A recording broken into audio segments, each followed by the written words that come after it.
بسم الله الرحمن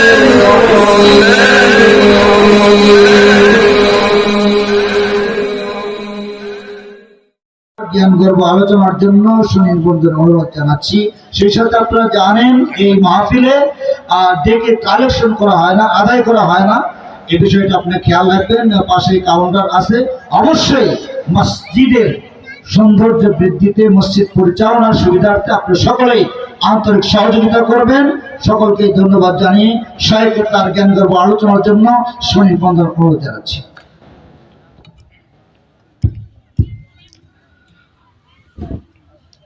السلام عليكم ورحمة الله وبركاته. إن الحمد لله نحمده ونستعينه ونستغفره ونؤمن به ونتوكل عليه ونعوذ بالله من شرور أنفسنا ومن سيئات أعمالنا. من يهده الله فلا مضل له ومن يضلله فلا هادي له وأشهد أن لا إله إلا الله وحده لا شريك له وأشهد أن محمدا عبده ورسوله. أما بعد فإن خير الحديث كتاب الله وخير الهدي هدي محمد صلى الله عليه وسلم وشر الأمور محدثاتها وكل محدثة بدعة وكل بدعة ضلالة وكل ضلالة في النار. أما بعد فقد قال الله تعالى في كلامه المجيد وفي فرقانه الحميد. أعوذ بالله من الشيطان الرجيم. بسم الله الرحمن الرحيم. قل هو الله أحد الله الصمد. وقال رسول الله صلى الله عليه وسلم لا يؤمن أحدكم حتى أكون أحب إليه من والده وولده والناس أجمعين. متفق عليه. প্রশংসা সেই মহান মনিব আল্লাহ রাব্বুল আলামিনের জন্য করছি। ভাই আমার কানের এই আওয়াজগুলো একটু বাড়ায় দিন। এগুলো প্রশংসা আল্লাহ রাব্বুল আলামিনের জন্য করছি, যে আল্লাহ রাব্বুল আলামিন শরীফবাগ উত্তর পূর্বপাড়া জামে মসজিদের উদ্যোগে আজকে কোরআন এবং সুন্নাহ থেকে কথা বলার এবং শোনার একটা মাহফিলের আয়োজন করার তৌফিক দিয়েছেন। কতক মানুষকে বলার জন্য, কতক মানুষকে শোনার জন্য আল্লাহ রাব্বুল আলামিন এই ময়দানে এসে বসার সুযোগ করে দিলেন। সে আল্লাহ রাব্বুল আলামিনের প্রশংসা আমরা সবাই করছি, সবাই বলছি আলহামদুলিল্লাহ। সবাই আলহামদুলিল্লাহ বললেন না? বক্তা মনে হয় পছন্দ হয় নাই, দাড়ি ঠিকঠাক মতো ওঠে নাই। 24 বছর বয়সে এর চেয়ে বড় দাড়ি ছিল আপনার? কথা আমার বোঝেন না? আপনার আলহামদুলিল্লাহ 250 গ্রাম ওজনেরও হয় নাই।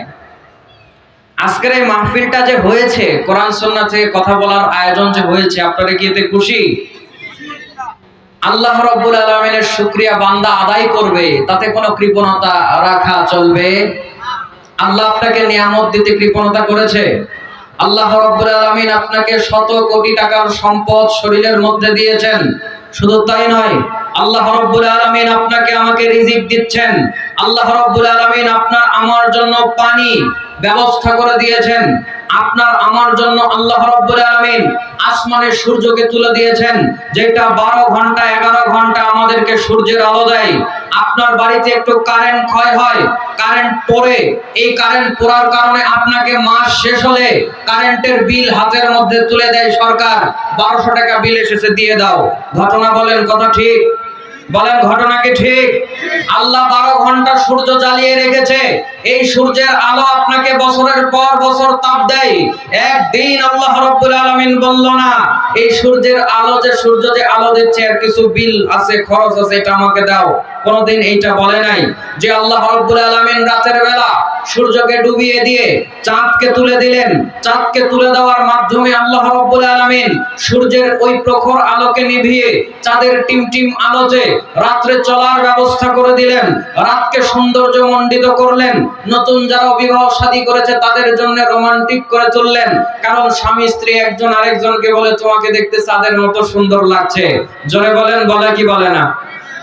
তার মানে আল্লাহ রাব্বুল আলামিন কত নিয়ামত আপনাকে দিলেন, কোরআনে আল্লাহ বলছেন গুণে শেষ করতে পারবা না।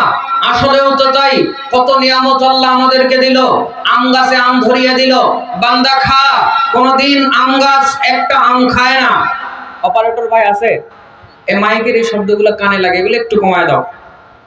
এই যেগুলো বক্স আছে এগুলার আওয়াজ বাড়ায় দাও, এগুলোর আওয়াজ বাড়ায় দাও, ওইগুলোর আওয়াজ একটু কমায় দাও, আওয়াজটা একটু সুন্দর করো। যন্ত্রপাতি তো অনেকগুলো আছে, ওগুলো ঠিকঠাক মতো সেটিং দেও, কাজ হয়ে যাবে। মাইক ভালো আছে, সুন্দর করে একটু আওয়াজটা একটু ক্লিয়ার করো।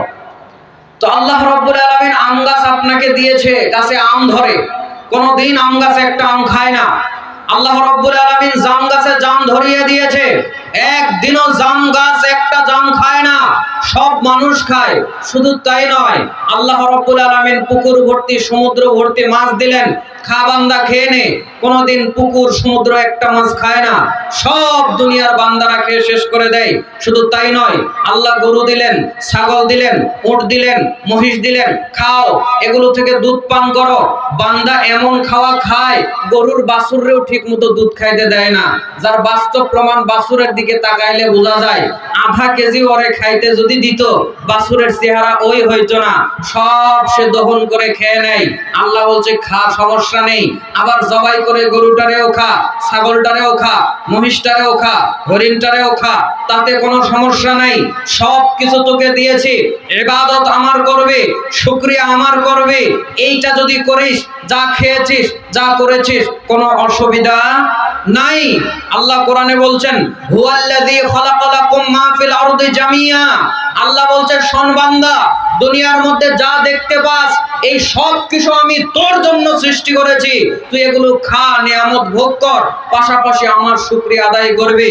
সুতরাং আল্লাহর নিয়ামত গুণে শেষ করা যাবে না। সে আল্লাহ রাব্বুল আলামিন আমাদেরকে সুযোগ দিয়েছেন।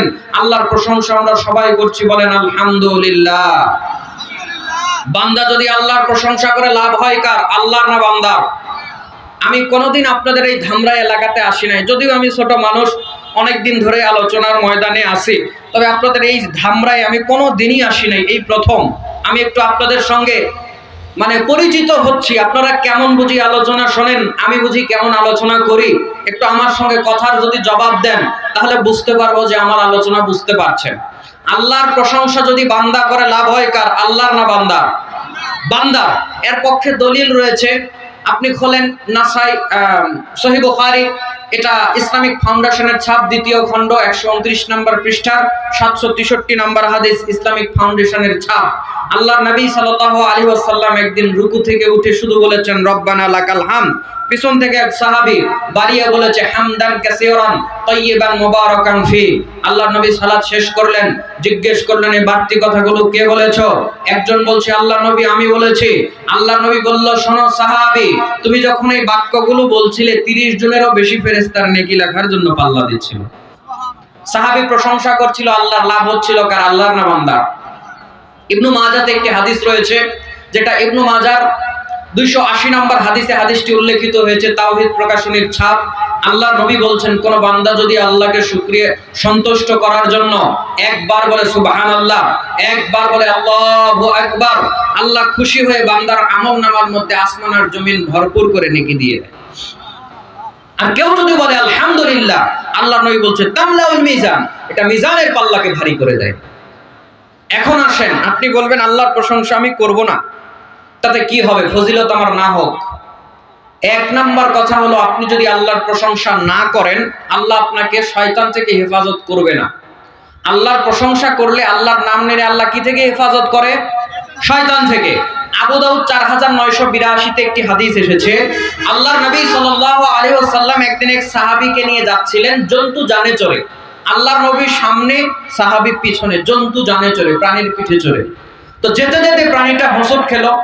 সাহাবী বলল, তা ঈসা শয়তান, শয়তানের ধ্বংস হোক। সাহাবীর ধারণা শয়তান কিছু করেছে, না হয় আমি আর আল্লাহর নবী যাচ্ছিলাম, এমনটা হওয়ার কারণ কি?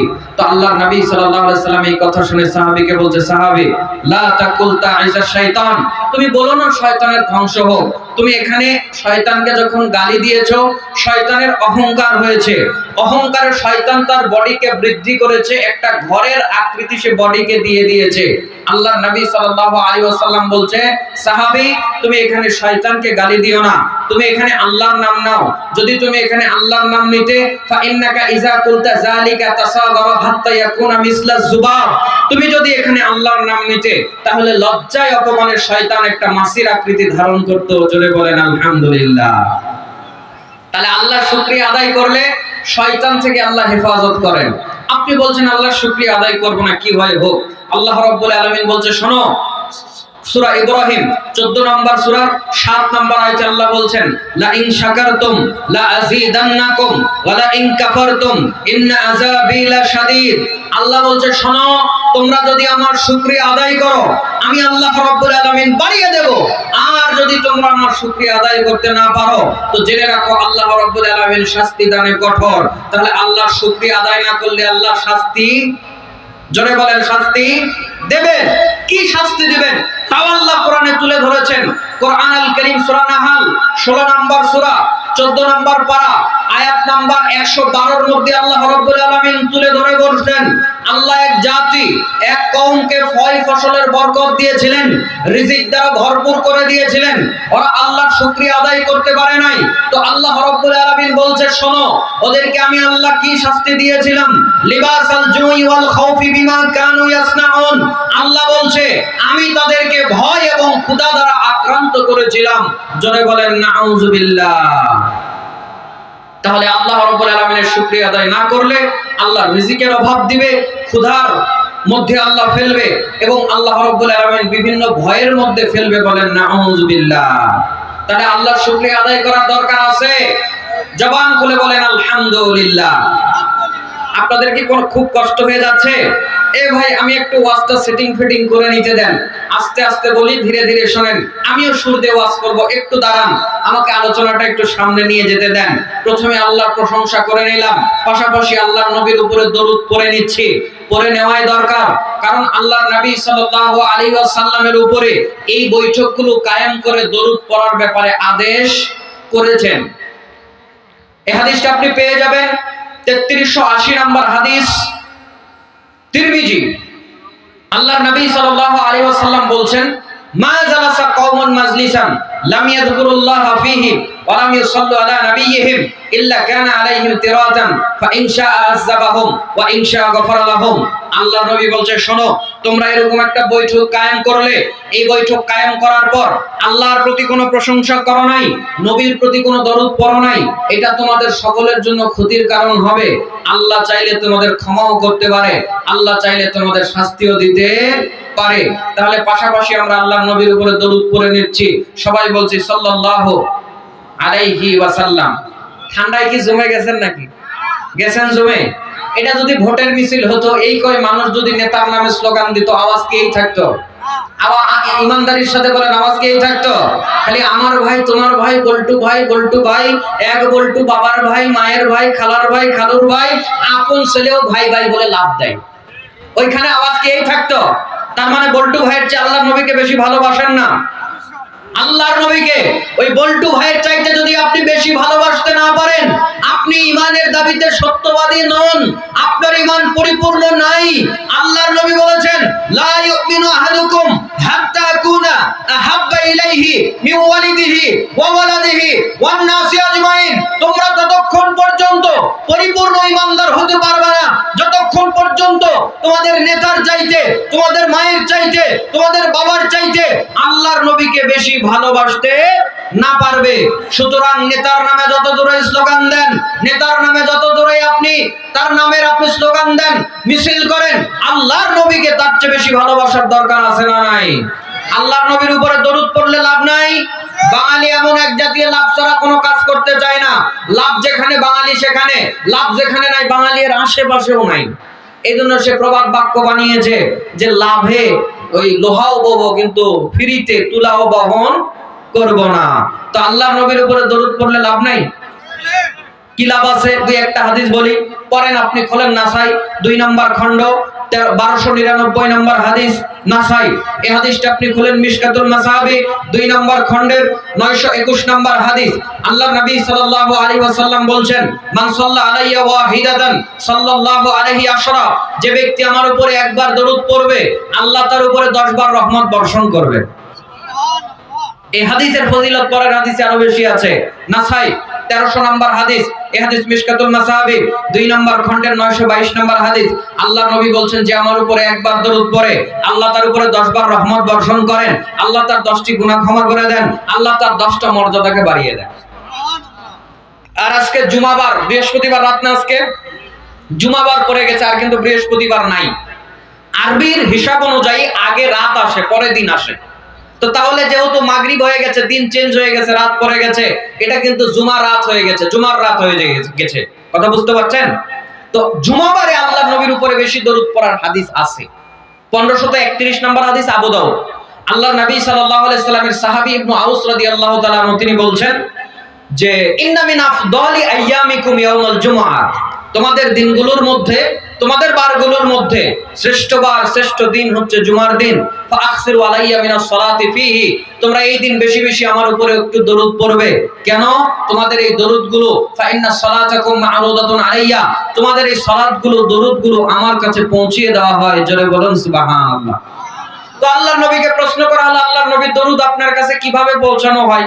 তো আল্লাহর নবীকে সাহাবীরা বলছে যে আল্লাহর নবী ওয়া কাইফা তুরাদু সালাতুনা আলাইকা ওয়া ক্বাদ আরামতা ক্বালা ইয়াকুলু বালিতা, আল্লাহর নবী আপনি তো মরে যাবেন, আপনি শেষ হয়ে যাবেন, দরুদ আপনার কাছে কিভাবে পৌঁছানো হবে? সাহাবীরা বলছে।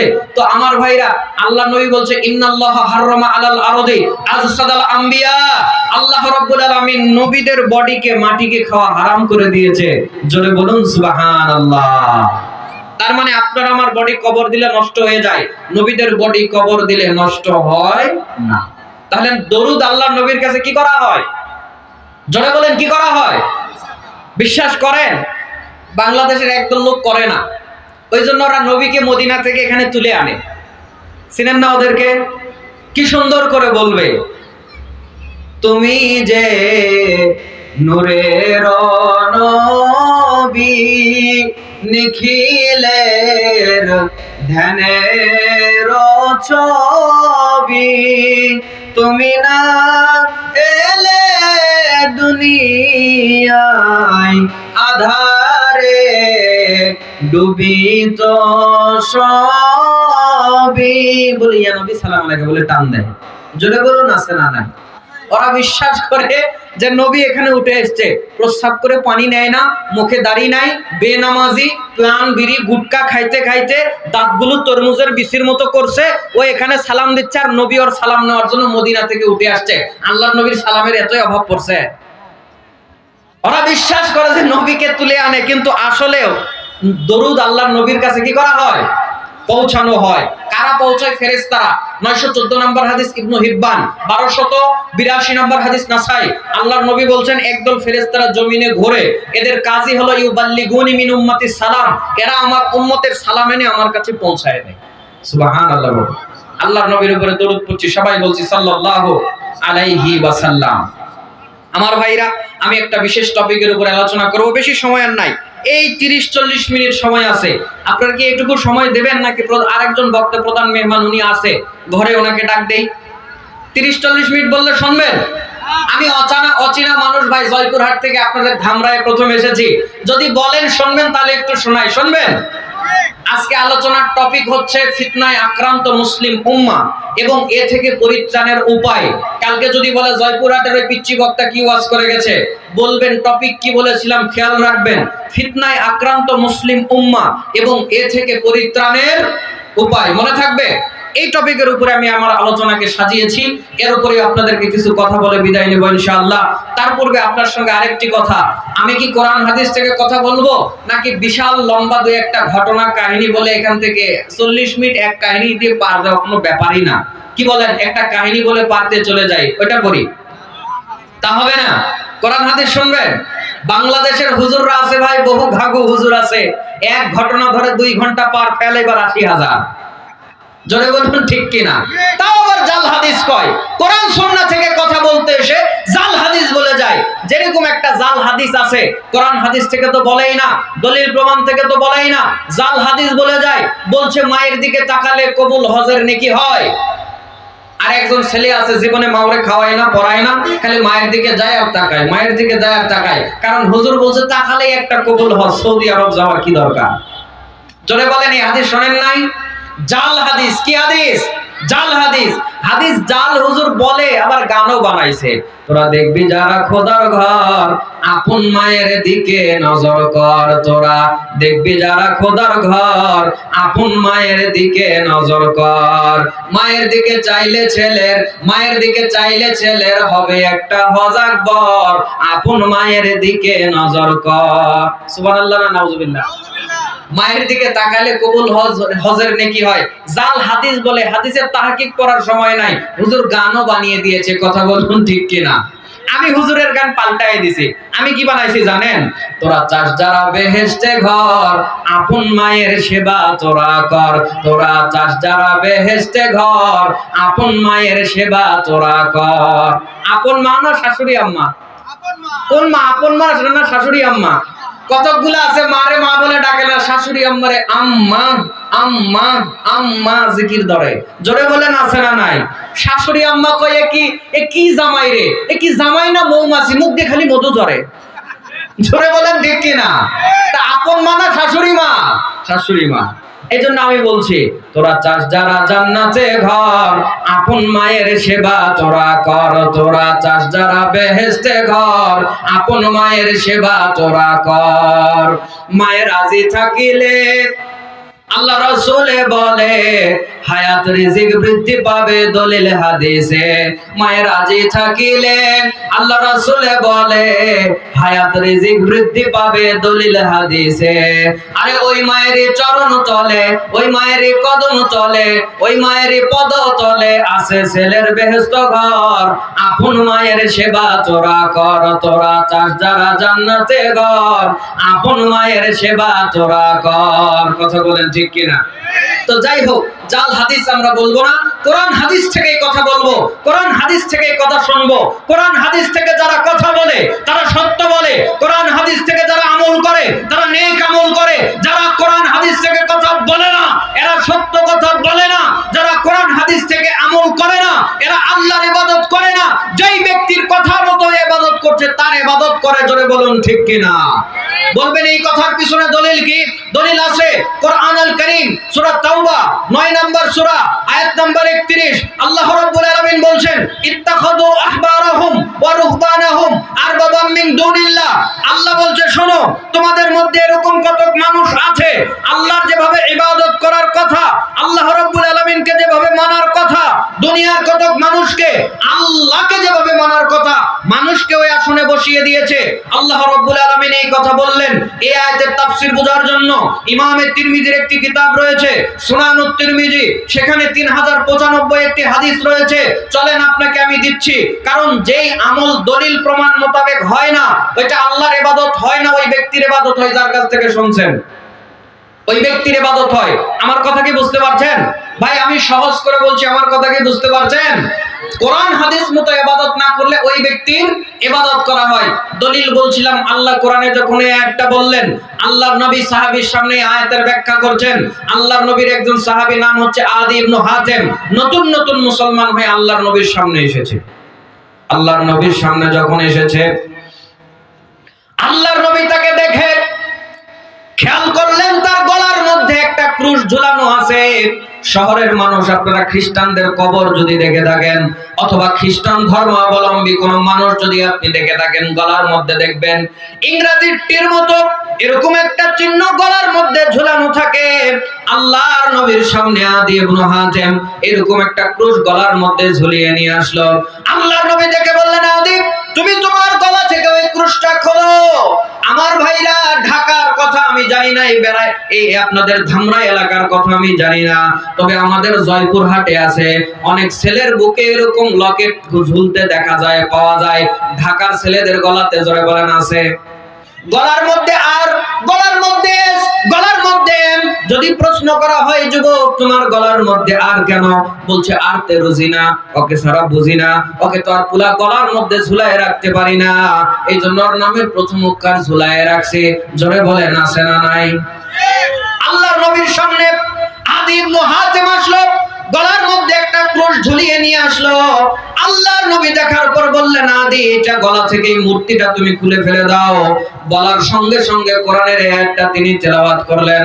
আল্লাহ রাব্বুল আলামিনের কোরআনের আয়াত শোনার পর আদি ইবনে হাতেম, তিনি আরবি মানুষ ছিলেন, তার সামনে অনুবাদ করার দরকার নাই, তার সামনে পড়ে শোনানোর অনুবাদের করার দরকার নাই। পরে আল্লাহর নবী যখনই তার সামনে পড়েছেন, আদি ইবনে হাতেম বুঝতে পেরেছে, ডাক দিয়ে বলছে, আল্লাহর নবী নিশ্চয় আমরা তাদেরকে আমাদের ইলাহ হিসেবে মানি না। আমাদের যারা ইহুদি খ্রিস্টান পণ্ডিত আছে, যারা আমাদের পোপ পাদ্রী আছে, আমরা তাদেরকে আল্লাহর আসনে বসিয়ে দেই নাই। আল্লাহর নবী উল্টা প্রশ্ন করলো, আদি শোনো, ওরা যেই জিনিসটাকে হালাল বলে ওইটাকে কি তোমরা হালাল বলে মেনে নাও? বলে হ্যাঁ, তা আমরা মেনে নেই। ওরা যেটাকে হারাম বলে তোমরা কি ওইটাকে হারাম বলে মেনে নাও? বলে হ্যাঁ, ওইটাকে আমরা হারাম বলে মেনে নেই। আল্লাহর নবী বলছেন এইটাই হচ্ছে তাদের ইবাদত করা। একবার আওয়াজ করে বলেন নাউযুবিল্লাহ। বাংলার জমিনে এরকম অনেক মানুষ আছে, অনেক বক্তা আছে, অনেক শ্রোতা আছে, অনেক পীর আছে, অনেক মুরিদ আছে। আমার ভাইরা ইল্লাল্লাহ ইল্লাল্লাহ জিকির করে, আল্লাহ আল্লাহ জিকির করে, হু হু জিকির করে, লাফায় লাফায় জিকির করে, জামাত করে একসাথে দলবদ্ধভাবে জিকির করে। জোরে বলেন, এইরকম জিকিরকারী বাংলার জমিনে আছে না নাই? জিকির একটা ইবাদত, জিকির একটা আমল, যার দ্বারা আল্লাহকে খুশি করা যায়, যার দ্বারা আল্লাহকে রাজি করা যায়, ওইটা আল্লাহর নবীর তরিকায় হতে হবে। হুজুরকে প্রশ্ন করে বললাম, হুজুর কোনদিন ইল্লাল্লাহ জিকির হাদিসে পাইলাম না, কোনদিন আল্লাহ আল্লাহ জিকির আল্লাহর নবী করেছে কোনদিন পাইলাম না। আল্লাহর নবীর লাখ লাখ সাহাবী ছিল, আল্লাহর নবী সবাইকে এক জায়গাতে নিয়ে বসে বসে জিকির করেছে, তাও আমরা পাইলাম না। হুজুর গো, আমাদের ইলম কালাম কম, হয়তো আমরা অতদূর পর্যন্ত পড়তে পারি নাই। আপনার কাছে বলছি, আপনি একটু জিকির ইল্লাল্লাহ জিকিরের দলিল দেন। হুজুর বলছে 1 কোটি টাকার চ্যালেঞ্জ। জোরে বলেন ঠিক কিনা? হুজুরের কাছে বললাম দলিল দেন, হুজুর কি বলল? 1 কোটি টাকার চ্যালেঞ্জ। আরে হুজুর, আপনার টাকার গরম আমি দেখতে চাই নাই, আমার যে আপনার টাকা বেশি এটা আমি জানি। আল্লাহর নবী একদিন ইল্লাল্লাহ ইল্লাল্লাহ জিকির করছে, একটা দলিল দেন, দেখাতে পারে না। তার মানে তাদের তহবিলের মধ্যে, ঝোলার মধ্যে দলিল নাই। মুরিদদেরকে ঠকায় ঠকায় টাকার পাহাড় করছে, ওই টাকার গরম দেখায়। কথা বলুন ঠিক কিনা? আমি স্পষ্ট করে বলতে চাই, যদি এই জিকিরগুলো কোরআনের মধ্যে না থাকে, যদি ওই জিকিরগুলো হাদিসের মধ্যে না থাকে, এই জিকিরগুলো যদি আপনি করেন, আপনি আল্লাহর ইবাদত করেন না, আপনি ওই ব্যক্তির ইবাদত করেন, ওই পীরের ইবাদত করেন। জোরে বলুন নাউযুবিল্লাহ। তাহলে আমরা কোরআন হাদিস থেকে কথা বলবো এবং শুনবো, বলেন ইনশাআল্লাহ। আরেকটা হাদিস আপনাকে বলে নেই, শেষ জামানায় শুধু কথা হলে হবে না, কথা বিশুদ্ধ হতে হবে। কারণ আল্লাহর নবী বলেছেন, শেষ জামানাতে এমন কত মানুষের আবির্ভাব ঘটবে যারা কোরআনের নামে কথা বলবে, হাদিসের নামে কথা বলবে, এমন কথা বলবে তোমরা কোনোদিন শোনো নাই। 154 নম্বর হাদিস, মিশকাতুল মাসাবি। আল্লাহর নবী বলছেন, ইয়াকুনু ফি আখির জামানি দাজ্জালুন কাযাবুন ইয়াতুনাকুম মিনাল আহাদিসি বিমা লাম তাসমাউ আনতুম ওয়ালা আবাউকুম ফাইয়াকুম ওয়া ইয়্যাহুম লা ইউদিল্লুনাকুম ওয়া লা ইফতিনুনাকুম। আল্লাহর নবী বলছে, শোনো, অচিরেই তোমাদের মধ্যে এরকম কত মানুষের আবির্ভাব ঘটবে যারা তোমাদেরকে কোরআনের নামে, হাদিসের নামে এমন কথা বলবে, আনতুম তোমরাও কোনোদিন শোনো নাই, ওয়া আবাউকুম তোমাদের বাপ দাদারাও কোনোদিন শোনে নাই। ফাইয়াকুম ওয়া ইয়াহুম, তোমরা তাদেরকে তোমাদের কাছ থেকে দূরে রাখো, তাদের কাছ থেকে তোমরা দূরে থাকো, তারা যেন তোমাদের কোনো ক্ষতি করতে না পারে, তারা যেন তোমাদেরকে জাহান্নামে নিয়ে যেতে না পারে। তাহলে আমরা দলিল প্রমাণে কথা শুনবো, দলিল প্রমাণ দিয়েই কথা শুনবো, বলবো, বলেন ইনশাআল্লাহ। আমি আমার আলোচনাতে প্রবেশ করলাম ফিতনায় আক্রান্ত মুসলিম উম্মাহ এবং এ থেকে পরিত্রাণের উপায়। মহিলারা কি আলোচনা শুনতেছে? মা বোনেরা শুনতেছে? এই যে ক্যামেরা শরীফ দেখে আমি বুঝতে পারছি তাদের প্রজেক্টর আছে। ক্যামেরা শরীফ আমার দিকে চেয়ে আছে, তার মানে বোঝা যাচ্ছে প্রজেক্টর আছে। তাহলে ওনাদের জন্য একটু আমি দেখি আলোচনা করার চেষ্টা করব। আপনারা মা বোনের একটু কান খাড়া করে শুনবেন, কারণ এটা পুরুষদের জন্য, মহিলাদের জন্য। মহিলাদের জন্য একটু সময় হলে শেষে আলোচনা আমি একটু ভিন্নভাবে করে দেব, তাদের জন্য বিশেষ করে ওয়াজ করে দেব, কারণ মা বোনদের জন্য ওয়াজ করা দরকার। তারাই আমাদের দেশে বারবার নির্বাচিত সরকার, ক্ষমতায় আসতেছিল বারবার, আর সবকিছু জ্বালায় পোড়ায় করে দিতেছিল সরকার। সহ্য করবে কত আর, ছিঁড়ে গেছে অনেক মানুষের মাথার তার। এই জন্য ওদের জন্য একটু বেশি করে ওয়াজ করা দরকার। জোরে বলুন ঠিক কিনা?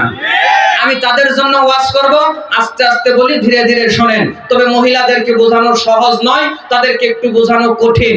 আমি কি ভুল বললাম? কারণ হাদিসে বলা আছে ওরা বাকাহার। কি হার? হাদিসে বলা আছে বাকাহার, সুতরাং তাদেরকে একটু বোঝানো কঠিন। যদি বলেন স্বামীর খেদমত করো, বলবে এই ধামরায় আমার স্বামীর চাইতে খারাপ স্বামী একটাও নাই। ওয়াজ এখন কোন দিক দিয়ে করবেন করেন। আপনার ওয়াজ সব শেষ করে দিল, বলছে আমার স্বামীর মতো খারাপ স্বামী ধামরায় একটাও নাই। কি ওয়াজ করবেন করেন। এই জন্য আমি বলি কোরআন হাদিসের কাছে আত্মসমর্পণ করতে হবে, বাহাদুরি দেখানো যাবে না। মাইয়া বাহাদুরি করিস না, গায়ের জোরে কথা বলিস না। মাইয়া বাহাদুরি করিস না, গায়ের জোরে কথা বলিস না। গায়ের জোরে বললে কথা, গায়ের জোরে বললে কথা আল্লাহ খুশি হবে না। গায়ের জোরে কথা বলিস না, মাইয়া বাহাদুরি করিস না, গায়ের জোরে কথা বলিস না। ছেলে মেয়ের বিবাহের পরে আল্লাহ একটা সন্তান দেয় ঘরে, কত কষ্টে লালন পালন তুমি করো যে তারে। আবার স্বামী তোমায় তালাক দিলে, স্বামী তোমায় তালাক দিলে সন্তানের ভাগী হও না। গায়ের জোরে কথা বলিস না, মাইয়া বাহাদুরি করিস না, গায়ের জোরে কথা বলিস না। আদমের বাঁকা একটি হার, তা থেকে নারী যে তৈয়ার, রাসূলের হাদিসেতে আছে সমাচার। কথা বলুন ঠিক কিনা? আদমের বাঁকা একটি হার, তা থেকে নারী যে তৈয়ার, রাসূলের হাদিসেতে আছে সমাচার। তাহলে পুরুষ থেকেই নারীর সৃষ্টি, পুরুষ থেকে নারীর সৃষ্টি, নারী থেকে পুরুষ না। গায়ের জোরে কথা বলিস না, মাইয়া বাহাদুরি করিস না, গায়ের জোরে কথা বলিস না। স্বামী তোমার অমূল্য রতন, তুমি তারে করিবা যতন, মিষ্টি মিষ্টি কথা বলে জয় করিবা মন। কথা বলুন ঠিক কিনা? যেই মেয়ের স্বামী নাই তাকে জিজ্ঞেস করেন, স্বামী মরে গেছে, তালাক হয়েছে, বাবার বাড়িতে ফেরত এসেছে, এখন বাবাও আগের মতো আর দেখতে পারে না, মাও আগের মতো আর দেখতে পারে না, কার উপরে রাগ ছাড়বে? রাগ ছাড়া তো দূর, বাপ মাই দেখতে পারে না, ভাই ভাবি তো পারেই না। জোরে বলুন ঠিক কিনা?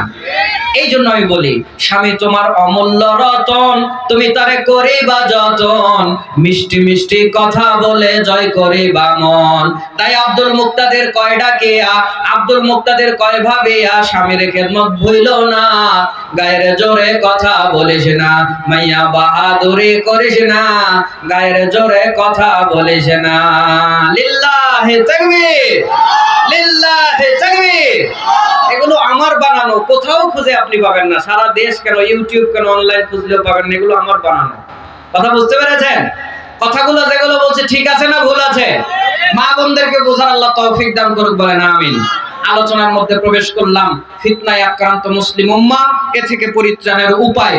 আমার ভাইরা, রাসূল সাল্লাল্লাহু আলাইহি ওয়াসাল্লাম কোরআনের আগে একটা আয়াত বলে নেই। আল্লাহ রাব্বুল আলামিন কোরআনুল কারীম সূরা আনফালের 25 নম্বর আয়াতে আল্লাহ রাব্বুল আলামিন বলছেন, দুনিয়ার মানুষ তোমরা শুনে রাখো, দুনিয়ার মানুষ তোমরা জেনে রাখো, তোমাদের উপরে যেই ফিতনা আসবে, এই ফিতনাটা আল্লাহ রাব্বুল আলামিন যখন আযাব আকারে, গজব আকারে দিবে, এটা শুধু পাপীদেরকে খাস করবে না। মদখোর, গাঁজাখোর, ইয়াবাখোর, ফেন্সিডিলখোর, খারাপ মানুষ, এদেরকে শুধু গ্রাস করবে না, ফিতনা আসলে সবাইকে সমানভাবে গ্রাস করবে। বলেন নাউযুবিল্লাহ। শুধু তাই নয়, ফিতনায় আপনি যে আছেন, আপনাকে আগে আমি দেখাই, আগে বিশ্বাস করাই যে আপনি আমি ফিতনার মধ্যে আছি। কি বলেন? ফিতনায় পড়ে আপনার আমার ঈমান চলে যেতে পারে না? হাদিসটা পড়েন, 214 নম্বর হাদিস, সহিহ মুসলিম প্রথম খণ্ড, ঈমান অধ্যায়, কিতাবুল ঈমানে হাদিসটি পেয়ে যাবেন। আল্লাহর নবী বলছেন, ইয়াতি বাদিরু বিল আমালি ফিতানান কাকিতা'il লাইলিল মুজলিম ইউসবিহু আর-রাজুলু মুমিনান ওয়া ইউমসি কাফিরান আও ইউমসি মুমিনান ওয়া ইউসবিহু কাফিরান ইয়াবিউ দীনাহু বিআরদিন মিনাদ দুনিয়া। আল্লাহর নবী বলছেন, অচিরেই তোমাদের মধ্যে গাঢ় কালো রাতের মতো অন্ধকার যেভাবে নেমে আসে, ফিতনাও তোমাদের উপরে ঠিক তেমন ভাবে নেমে আসবে।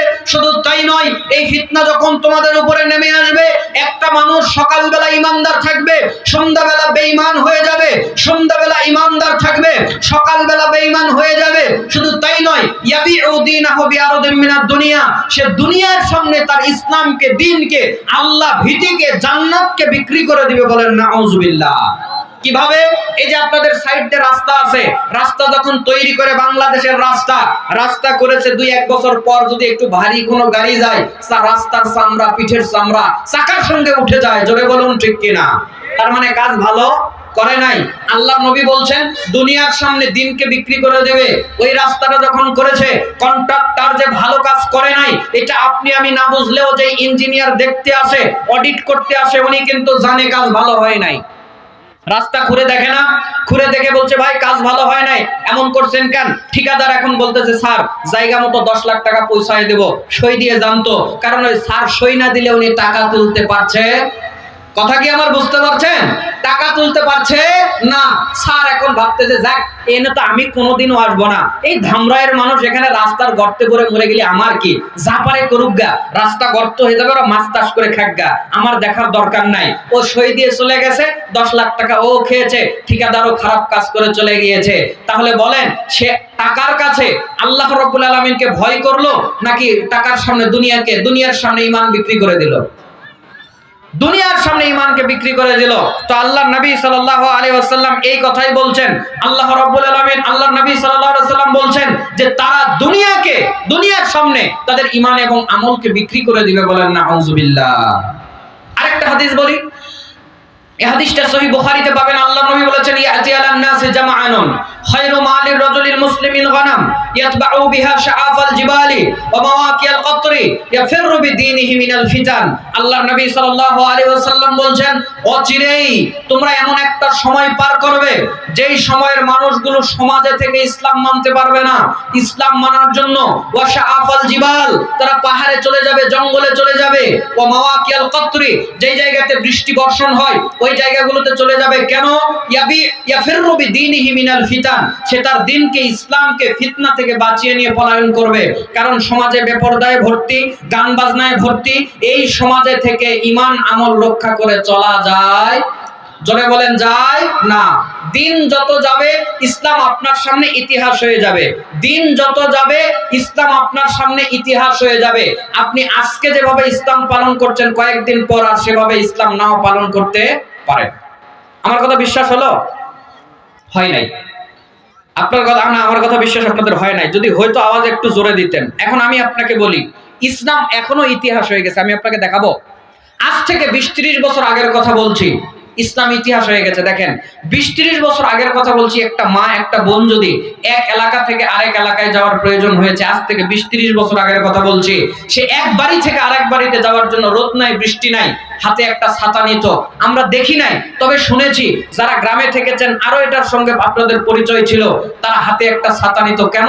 রাস্তায় যদি একটা পুরুষ দেখতো, ছাতা দিয়ে নিজেকে আড়াল করে নিত। আমরা দেখি নাই, তবে শুনেছি। কেউ দেখে থাকলে বলেন ঠিক, জোরে বলেন ঠিক। শুধু তাই নয়, আপনারা তো নৌকাতে চলাফেরা করেছেন। ঢাকাতে এখনো বিভিন্ন জায়গাতে চলাফেরা করা যায়। নৌকাতে যখন মহিলারা চলাফেরা করেছে, নৌকার যে চই থাকে, এটাকে লম্বা একটা কাপড় দিয়ে মাথা ঘিরে নেওয়া হয়েছিল। ভিতরে যদি মহিলা থাকে, তো ওই মহিলাকে যেন দেখা না যায়। আমরা দেখি নাই, তবে শুনেছি। আপনারা কেউ দেখে থাকলে বলেন কথা ঠিক। আজ থেকে 30-40 বছর আগের কথা বলছি। একটা মেয়ে যদি রিকশায় চলে গেছে, আমার ফোনে ছবি আছে, ওই সময়ের পুরাতন ছবি, কয়েকটা ছবি আমি ফেসবুক থেকে ডাউনলোড করে ফোনে রেখেছি। রিকশায় যদি যাওয়ার প্রয়োজন হয়েছে, রিকশায় লম্বা একটা শাড়ির কাপড় দিয়ে মাথা ঘিরে নিত, যেন তাকে কেউ দেখতে না পারে। আমরা দেখি নাই, তবে শুনেছি। কেউ দেখে থাকলে বলেন ঠিক। তাহলে এগুলো আছে না? বলেন ইতিহাস হয়ে গেছে। আছে না ইতিহাস হয়ে গেছে? শুধু তাই নয়, আজ থেকে 10-12 বছর 15 বছর আগের কথা বলছি, আমাদের বাপ মারা কিসের শীত, এই শীতের মধ্যেও সকালবেলা 6টা 6:30 ফজর পর পর তুলে দিয়ে ওই মাদ্রাসায় ইসলামিক ফাউন্ডেশনের কোরআন পড়ানো শেখানো হতো। বাপ মা আমাদেরকে তুলে দিত। আপনারা তো শহরে থেকেছেন, বুঝেন কিনা জানি না, গ্রামে যারা ছিলেন তারা বুঝবেন। শীত যখন বেশি হতো আমাদের গলায় একটা লুঙ্গি ঝুলিয়ে দিত, ওই লুঙ্গির মধ্যে সব হাত পা ঢুকায়ে হাতে একটা সিলেট আর একটা কায়দা বই নিয়ে আমরা কোরআন পড়ার জন্য যেতাম।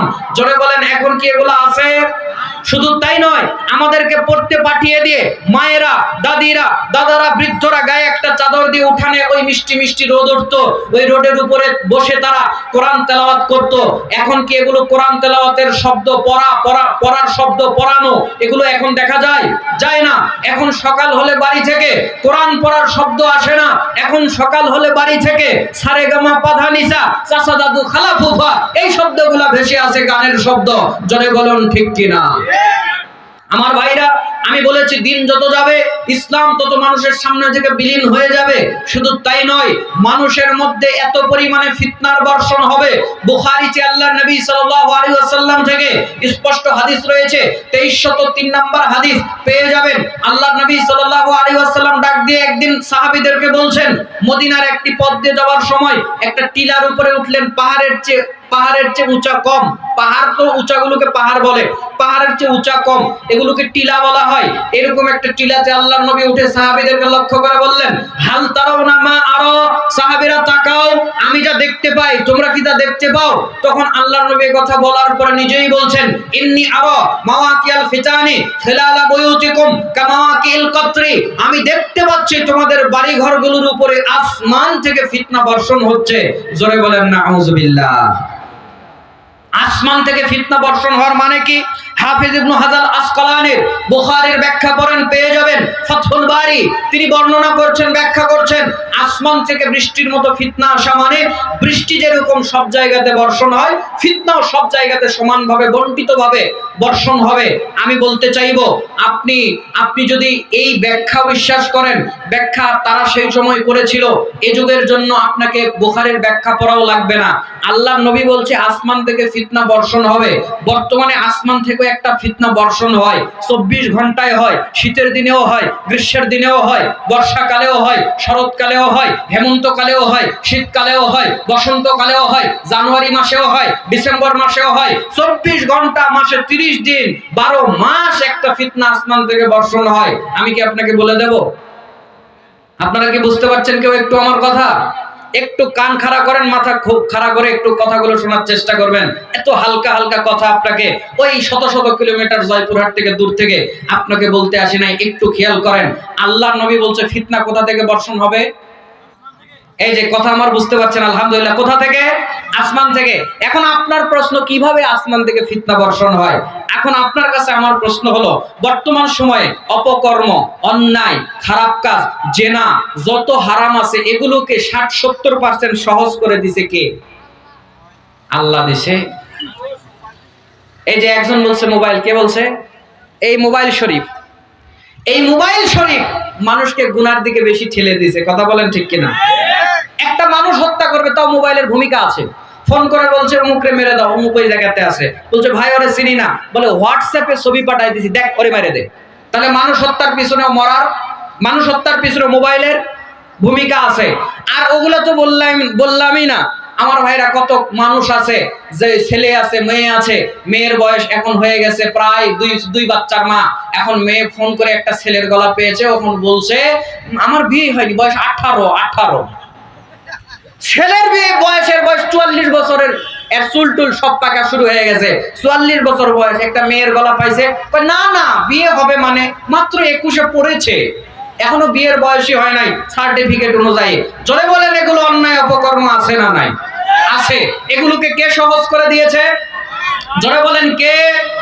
এই মোবাইল এখন চলে কি দিয়ে? আপনি বলবেন হুজুর আসমান থেকে ফিতনা আসে, ওই কথা বলতে গেলে মোবাইলের কাছে কেন গেলাম? এবার দেখেন, এখন আবার আপনার কাছে প্রশ্ন, মোবাইল চলে কি দিয়ে? নেটওয়ার্ক। এই নেটওয়ার্ক আসে কোথা থেকে? না আসমান থেকে আসার আগে বলবেন টাওয়ার থেকে আসে, টাওয়ার থেকে। এখন আবার প্রশ্ন হলো টাওয়ারে কোথা থেকে আসে? বলবেন স্যাটেলাইট থেকে। স্যাটেলাইট কোথায় আছে? আমি বলবো মহাকাশে আছে। বাংলা কি বলেন তো? বঙ্গবন্ধু স্যাটেলাইট। আপনারা আমার কথা বুঝেন না? তাহলে এই যে নেটওয়ার্কটা আসতেছে, এই মোবাইল এমনি চলতেছে না, এর রসদ হচ্ছে নেটওয়ার্ক। আর এই নেটওয়ার্কটা কোথা থেকে আসতেছে? মহাকাশ থেকে। মহাকাশ কি মাটির নিচে নাকি উপরে? আল্লাহর নবী বলছে ফিতনা কোথা থেকে আসবে? আসমান থেকে আসবে। তার মানে বোঝা যায় বর্তমান সময়ে মোবাইল নেটওয়ার্কিং এর চাইতে বড় কোনো ফিতনার নাই। কথা বলেন ঠিক কিনা? আল্লাহর নবী বলছে স্পষ্ট হাদিস, আসমান থেকে বৃষ্টির মতো ফিতনা বর্ষণ হবে।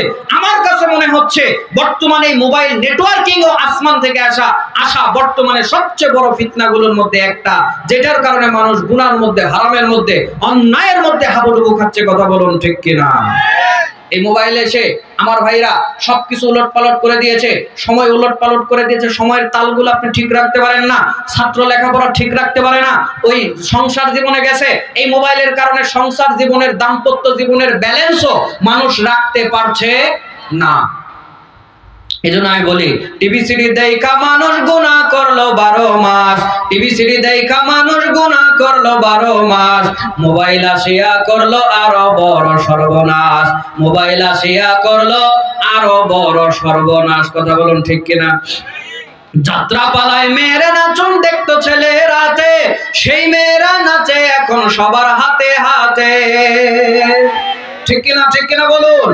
যাত্রা পালায় মেয়েরা নাচুন দেখতো ছেলে রাতে, সেই মেয়েরা নাচে এখন সবার হাতে হাতে। এসব দেখে যাই যে মরে হয়ে যায় আমি হতাশ। এসব দেখে যাই যে মরে হয়ে যায় আমি হতাশ। মোবাইল আসিয়া করলো আরো বড় সর্বনাশ। মোবাইল আসিয়া করলো আরো বড় সর্বনাশ। লেখাপড়া করতো ছেলে মনোযোগী হয়ে, বুঝতো না রে ভালোবাসা, চিনতো না রে মেয়ে। এখন ছেলে পড়ছে প্রেমে দেখা হিন্দি ফিল্মের নাচ। এখন মেয়ে পড়ছে প্রেমে দেখা হিন্দি ফিল্মের নাচ। মোবাইল আসিয়া করলো আরো বড় সর্বনাশ। মোবাইল আসিয়া করলো আরো বড় সর্বনাশ। কথা বলুন ঠিক কিনা? লাভের চেয়ে ক্ষতিটা তার 100 গুণে বেশি। ছোট্ট ছেলে বলে এখন তোমায় ভালোবাসি। লাভের চেয়ে ক্ষতিটা তার 100 গুণে বেশি। ছোট্ট মেয়ে বলে এখন তোমায় ভালোবাসি। সারা রাত্র মোবাইল কানে একটা দম ফালাই না শ্বাস। সারা রাত্র মোবাইল কানে একটা দম ফালাই না শ্বাস। মোবাইল আসিয়া করলো আরো বড় সর্বনাশ। মোবাইল আসিয়া করলো আরো বড় সর্বনাশ। কথা বলুন ঠিক কিনা? আমার ভাইরা বলছিলাম, আল্লাহর নবী বলছেন তোমাদের উপরে আসমান থেকে ফিতনা বর্ষণ হবে। আরেকটা হাদিস থেকে পাওয়া গেল মানুষ ফিতনার মধ্যে পড়ে সকালবেলা ইমানদার থাকবে, সন্ধ্যাবেলা বেঈমান, সন্ধ্যাবেলা ইমানদার থাকবে, পরদিন বেঈমান। শুধু তাই নয়, আল্লাহর নবী ডাক দিয়ে বলছে ফিতনা তোমাদেরকে রাতের গাঢ় কালো রাত যেভাবে তোমাদের উপরে নেমে আসে, ঠিক তেমন করে ফিতনা তোমাদের উপরে বর্ষণ হবে। এত পরিমাণে ফিতনা যখন বর্ষণ হবে, এই উম্মতের উপরে ফিতনার বর্ষণ যখন শুরু হয়ে যাবে, এই ফিতনার মধ্যে পড়ে মানুষরা ঈমান টিকাতে পারবে না। মানুষরা তাদের ঈমান আমল থেকে হাত ধুয়ে উঠে বসবে। মানুষরা তাদের ঈমান টিকাতে পারবে না। মানুষ সুন্দর করে আমল করতে পারবে না। ওই কারণে তাদের ঈমান হারা হয়ে সমাজের মধ্যে বেঈমান হয়ে তারা চলাফেরা করবে। আর দাড়ি, মুখের মধ্যে দাড়ি টুপি সবকিছু ঠিক থাকবে, কিন্তু তাদের অন্তরের মধ্যে, কলবের মধ্যে ঈমান বলতে কিছু থাকবে না। একবার আওয়াজ করে বলেন নাউযুবিল্লাহ। শুধু তাই নয় ভাই, আরো আশ্চর্য কথা, আল্লাহর নবীর জামানাতে আল্লাহর নবীর হাতে হাত রেখে মুসলমান হয়েছিল, এরকম অনেক সাহাবীও ঈমান টিকাতে পারেনি। আমাদের সম্মানিত উস্তাদ আছে ডক্টর মোহাম্মদ ফয়জুল আমিন সরকার মাদানী উস্তাদ, যে আপনি তো না? আচ্ছা, আজকের মাহফিলের সম্মানিত সভাপতি তিনি আছে। আমি তাকে সাক্ষী রেখে বলছি, তার কাছ থেকে আমি ভুল বললাম না ঠিক বললাম রায় নেব, কারণ আমি ছোট মানুষ, এলেম কালাম কিছু নাই। আপনারা জানেন, আমার কথা বিশ্বাস হবে না, তিনি ডক্টরেট মাদানী আলেম। আলহামদুলিল্লাহ, আল্লাহ তাদের হায়াত বৃদ্ধি করে দেখ, বলেন আমিন। নেক আমল করার জন্য, জাতির খেদমত করার জন্য, পরকালে আল্লাহ তার মর্যাদা বৃদ্ধির জন্য দুনিয়াতে বেশি বেশি আল্লাহ তাকে নেক কাজ করার তৌফিক দান করুক, বলেন আমিন। আল্লাহ রাব্বুল আলামিন এই ইলমের বটগাছগুলোর আমাদের উপরে ছায়াকে আরো লম্বা করুন। লম্বা সময় ধরে যেন আমরাও তাদের সংস্পর্শে থাকতে পারি, তারাও যেন আমাদের সংস্পর্শে থাকতে পারে, বলেন আমিন। তো বলছিলাম, অনেক সাহাবীও ঈমান টিকাতে পারে নাই। আমি বলছিলাম দেখেন ফিতনায় পড়ে ইমান টিকাতে পারবেন না, বলতে বলতে এক পর্যায়ে কথায় চলে এসেছি যে অনেক সাহাবীও ইমান টিকাতে বিশ্বাস হলো না, না হয় নাই, হইলে কইতেন সাহাবীর আবার ইমান যায়। আপনাকে আমি দলিল দেই, পাশাপাশি অনেক সাহাবী দুনিয়াতে জান্নাতের সার্টিফিকেটও পেয়েছে, কথাও সত্য। সাহাবীদের অনেক মর্যাদা আছে, আল্লাহ কোরআনে বলেছে, কিন্তু অনেক সাহাবী ইমান টিকাতে পারে নাই। আল্লাহর নবীর কতজন সাহাবী জান্নাতে সার্টিফিকেট পেয়েছে বলেন?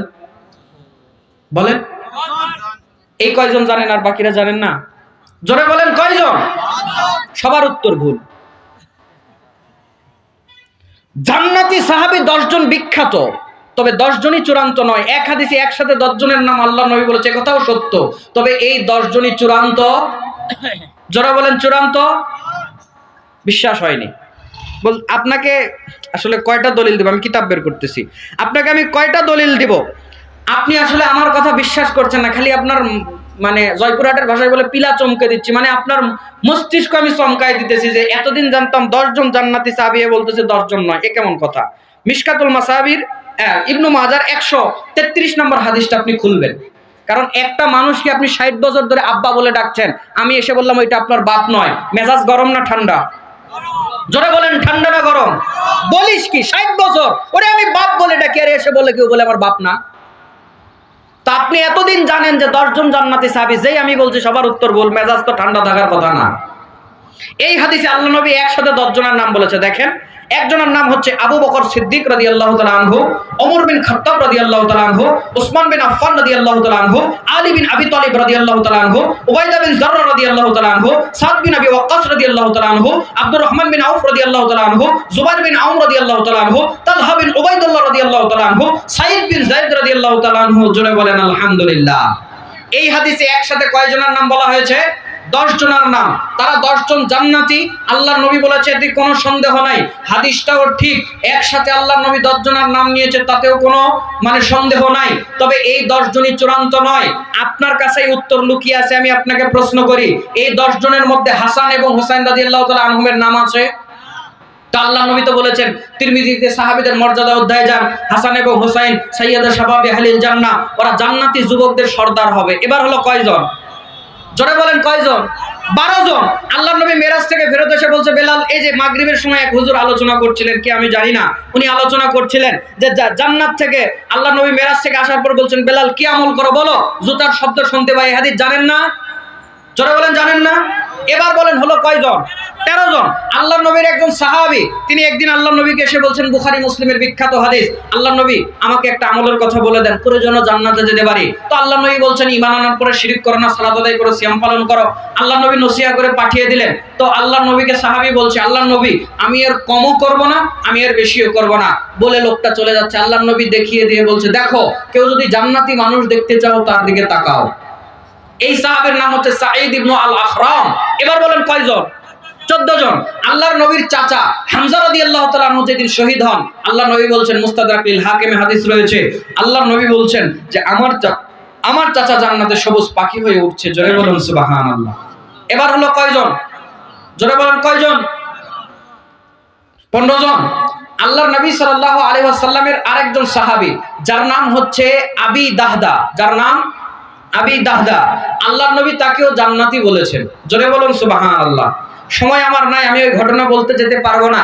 আল্লাহর নবীর কাছে এক এতিম লোক এসে বলছে, আল্লাহর নবী আমার একটা গাছ দেওয়াল করছি, ওই দেওয়ালের মাঝখানে পড়ছে, 2 বাগানের মধ্যে ব্যারিকেড দিচ্ছি, ওই গাছটার লোক আমাকে দিচ্ছে না, কিনতে চাইলাম তাও দিল না, আল্লাহর নবী আপনি একটু বলে দেন। আল্লাহর নবী বলল, কোনো লাভ হলো না। বলছে, গাছটা দিয়ে দাও, জান্নাতে তোমার জন্য গাছ নিব, তাও লাভ হলো না। তো আল্লাহর নবীর একজন সাহাবী 600 গাছ ওর কাছে দিয়ে, একটা বাগানে 600টা গাছ আছে, ওইটা তাকে দিয়ে, ওই একটা পানির ফোয়ারা আছে ওইটা দিয়ে, একটা কুটির বাড়ি আছে সব দিয়ে, বলছে এই সব তোমাকে দিব, ওই একটা গাছ দাও।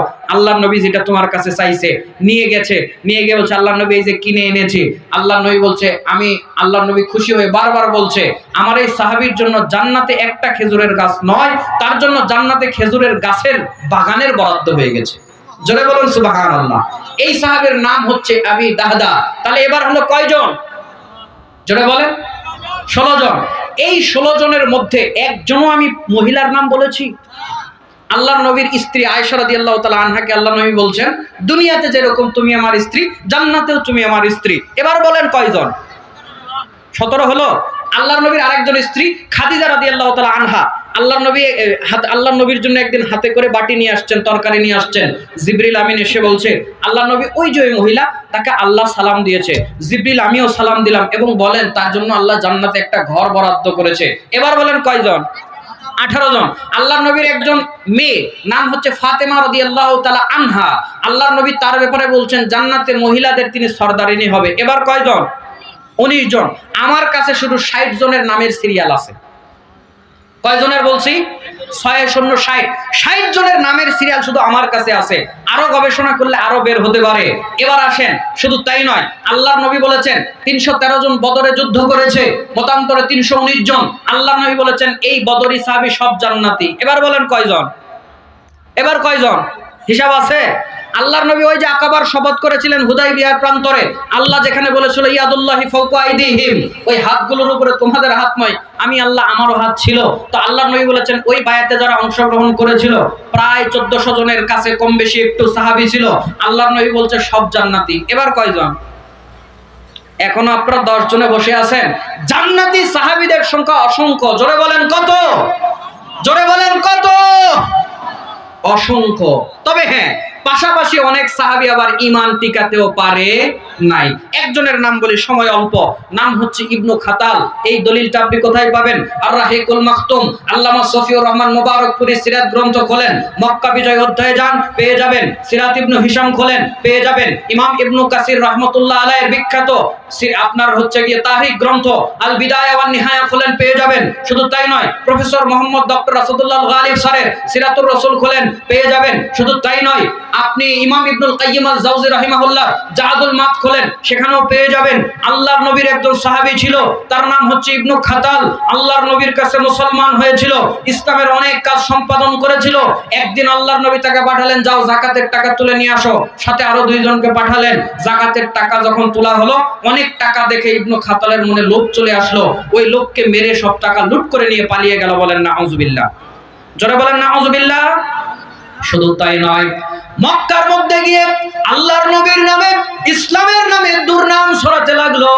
কবিতা বানিয়ে বানিয়ে বাজারে বাজারে ইসলামের বিরুদ্ধে বলতে লাগলো। একটু আল্লাহর নবীর একজন সাহাবীকে মেরে ফেললো। কোরআনের বিধান হলো কিসাস হলো, কাউকে মেরে ফেললে তাকেও মেরে ফেলা হবে। জোরে বলুন ঠিক কিনা? কেউ যদি আপনার হাত কেটে নেয়, হাতে আঘাত দেয়, তারও হাতে আঘাত দেওয়া হবে। কেউ যদি আপনার চোখ নষ্ট করে দেয়, তারও চোখ নষ্ট করে দেওয়া হবে। এটাকে কিসাস বলে।